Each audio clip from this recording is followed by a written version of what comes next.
Hey, greetings, welcome back everyone. This is another installment of the SemiPro Outdoors aluminum boat rebuild. If you've been following along, you know we've gotten the paint done all the way around. And now comes the fun part, because we're going to start strapping all of our toys onto this boat. And I think that's going to be the part that we're going to enjoy the most, is because we're going to be putting gadgets and motors and anchors and whatever else it is we can find to make this the coolest boat possible. And in order to do that, we're going to have to rebuild the transom. But instead of using plywood, like a lot of John boats do, we are going to be using high-density polyethylene plastic boarding. Now, a lot of you have probably bought seaboard for your boats, but this is actually the same stuff. It is made to be used as a commercial cutting board, but it is a fraction of the cost of an actual seaboard.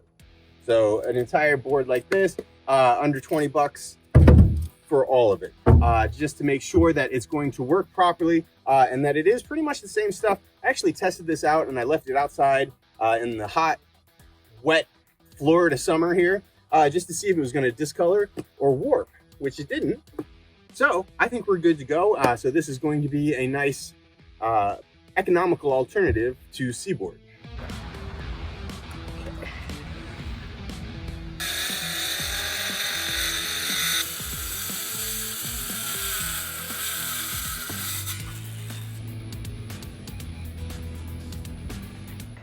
Now we have to Drill holes all the way through. Okay, so it's gonna get a lot, it's gonna get louder. We're also using a drill to drill the holes out. So yeah.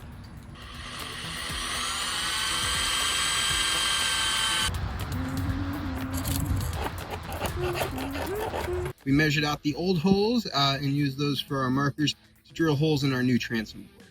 The next step is to put the back one on, and we're going to be actually sandwiching the two pieces around the metal, which will hopefully give us a little bit sturdier of a hold. It looks like we measured right. All of our holes line up. Now it's time to put on the other side. Sandwich it in, tighten it down. Look at that. We have a brand new transom. Last step we're gonna do is go around the edges and kind of seal it off with some marine silicone sealant. This is to make sure everything is airtight. It's not exactly flush. This metal has been banged out quite a bit, so it's not exactly flat. So just to be on the safe side, we're gonna put on a little bit of sealant and call it a day. Thank you so much for tuning in. Our next step, we're gonna do some painting and some decorations. That should be fun. See you later, guys. Don't forget to subscribe.